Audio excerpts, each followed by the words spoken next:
Okay, everyone, welcome to Snot and Mom Reviews. I'm PandaFunky809, and this is Momzilla. And we are going to be reviewing Over the Garden Wall. It was a show created by Cartoon Network. Oh crap, I forgot to look up the wiki about this stuff.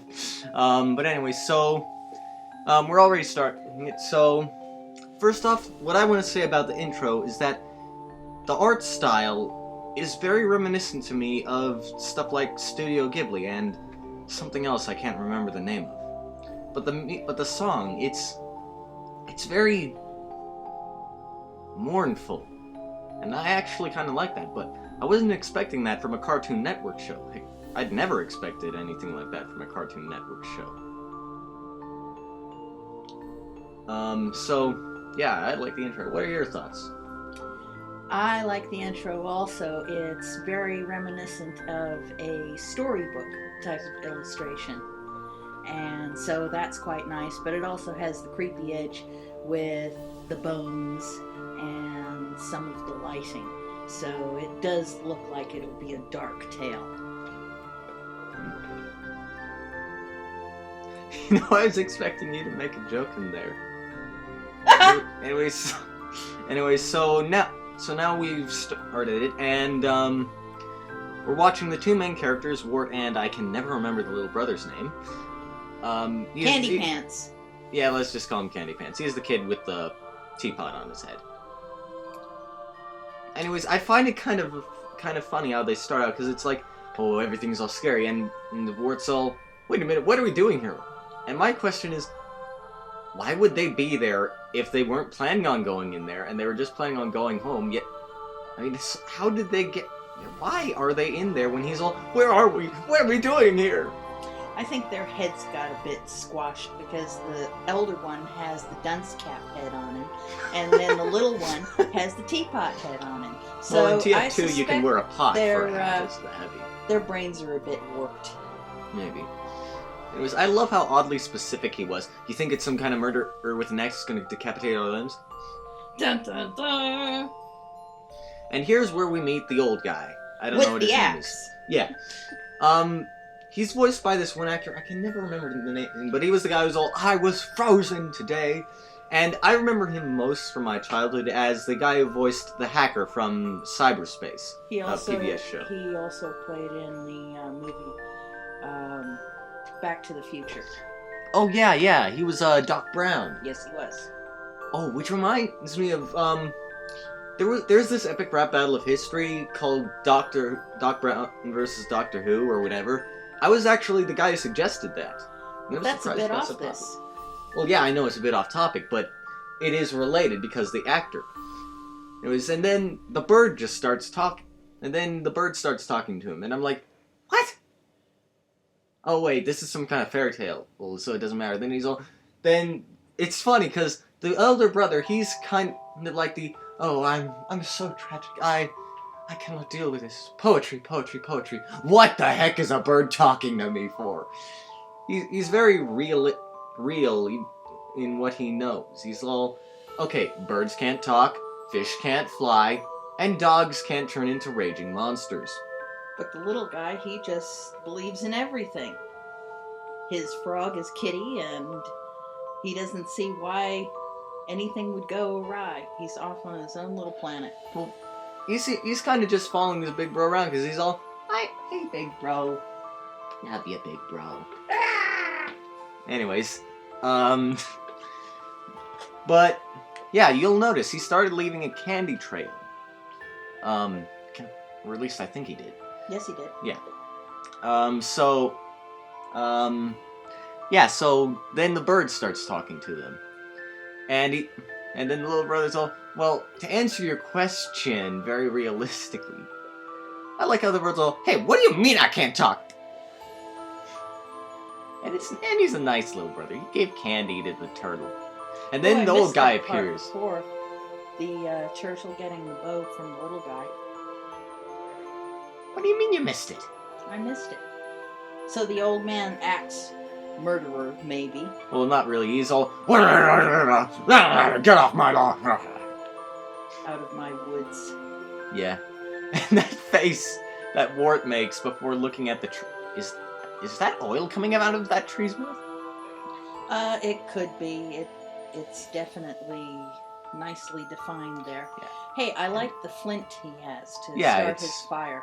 Yeah, it's very nice and looks very old-fashioned. And There's yep, the he's candy trail. Leaving a candy trail. So they're basically talking about the woods, and I bees. swear, this is foreshadowing. The old guy says, everyone has a torch to burn, this one's mine. I grind these sticks into oil to keep this lantern lit. And really, I swear, that if that is not foreshadowing, I'd eat my hat if I had one. Wouldn't want to eat their hats. Well, at least not the metal teapot one, unless you're Blackjack from Project Horizons. And they're acting kind of like little kids. They're both kind of like little kids, because one is a little kid and the other one has childish behavior. But they're Oh, and still now he's children. all, beware the beast! Oh, beware the beast! Yeah. And so, yeah, he goes into the mill, and and says, if you're gonna stay here, then fine, stay here and wait for my help, but if you're gonna leave, fine, just go. But otherwise, stay here and wait for me to finish my work, and then I'll be back to help you. Yeah, that kid's definitely looking for things to bludgeon him with.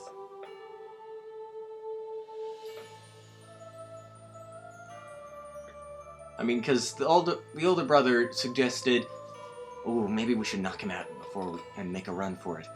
Forget that plan. Yeah, forget that plan. But the little brother, he still hasn't gotten it.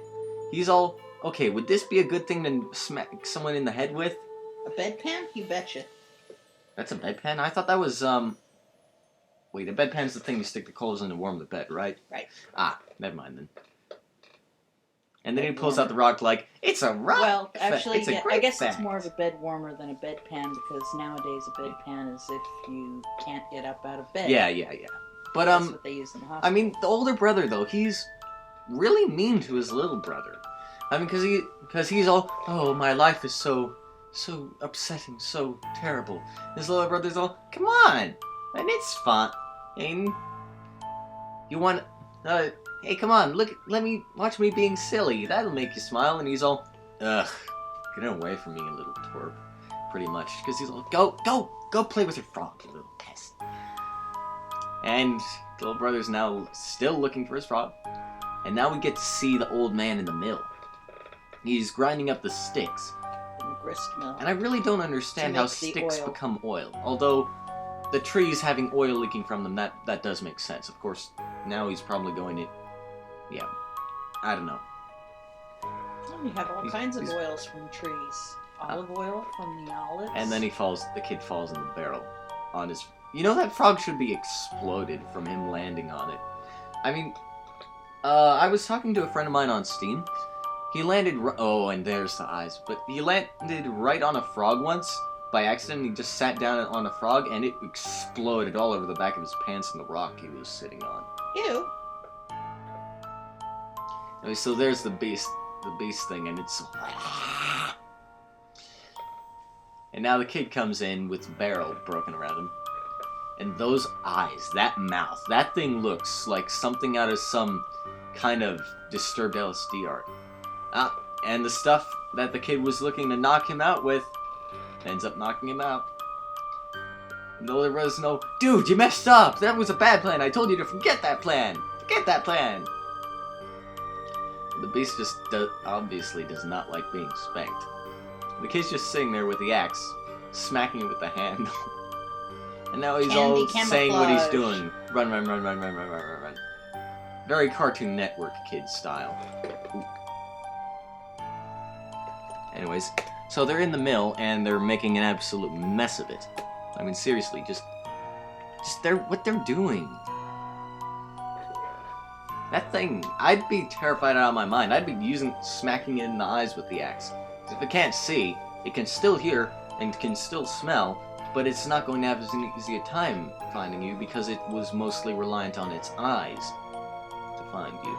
Well, they're the most prominent feature. I don't know if that's what it uses the most. Plus, they're a pretty big weak spot on anything. If you stab them in the eye, they're going to be freaking out and in pain and they can't see you. For people, you get rid of someone's eyes, they're pretty much incapable of fighting you or pursuing you. Unless, of course, they were blind all along, in which case then, ow, my eyes, but I can still hear where you are. I can still tell where you are. Like in, oh, and then he throws the candy overboard, and I was not expecting this to be in this, this show.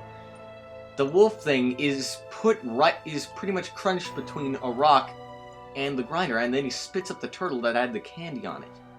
And seriously, oh, and it's a dog, and it turns out to be a dog that became a giant freaky monster from eating the turtle. How would it fit the thing in its mouth even? Maybe it has a digestive and the old man's milk is destroyed, and the oil too. His purpose. Yeah, his purpose. He's probably still going to keep trying to pursue it, because he doesn't need the mill. It just makes things a lot easier. I'm pretty certain if he can get oil from the trees, he can get it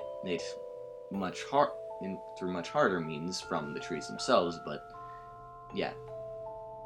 But he lets them go. Yeah.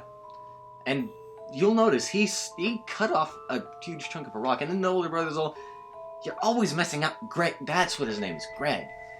And sorry, my nose. And it's like, you are wrong. The old man's all, "If you're wrong, you're the older brother. It's all your fault." Of course it is. And it does make sense, because who suggested they leave a trail? The older brother. The little brother complied with the candy trail. And then the older brother's all, "You led him right to us with your candy trail." It's not the kid's candy trail, it's the trail you suggested. Then the old man gets knocked down. He's all, "I told you that was a bad plan, forget about it." But the little brother's all, "It'll make him happy. I'll do this to make him happy." Because obviously they don't have a very good relationship, other than that they're brothers. I mean, they pretty much ignore what each other says. Well, not really. He doesn't care and ignores what his little brother says. The little brother just wants to make him happy, so even if the older brother says no, forget about it, he's going to think, "Well, it'll make him happy if I do this. I want to be best buds with my brother. I want to be happy with him." But what does the older brother do? "Go play with your frog." So, yeah, the old man tells him to go follow the town, and warns him, "Beware the beast! Oh, the beast! The beast is horrifying!" Although, for a Cartoon Network show, he is, and how ominous this show looks, he's definitely foreshadowing something big. And then he tells the kid to name the frog. I mean, I like how he says to the little brother, the innocent kid, "Okay, you're gonna need to name your frog." But to the older brother, he's all, "You messed up! You need to beware the beast!" I actually snorted up a little snot. Ew. Sorry. So yeah, they're going up into the woods, talking to each other, but... Wirt is no longer Wirt, and Kitty is no longer Kitty. And there's roles reversed. And the bird's watching them. So, yeah, so overall, I think the episode was a good start. But I was really not expecting them to show a giant dog being pretty much crunched like a man sticking his hand in a meat grinder by the mill. No, that wasn't expected. Well, I know it wasn't exactly like that, but that was pretty much what they did in my reaction. But I actually have a picture of my reaction I might put up on Facebook or something. I kind of liked it because and it was just... it shows that if the body is stressed, it will alter the appearances. And by swallowing the turtle, he probably wasn't comfortable as a dog, and so his eyes were all bugged out. And the like turtle was crazy. Also probably some kind of demon turtle or something. Maybe. I mean, it was pitch black. It was just a little like blob. a little turtle blob. So yeah, so overall, I think the episode was a good start, and not bad. Well, and it was worth watching.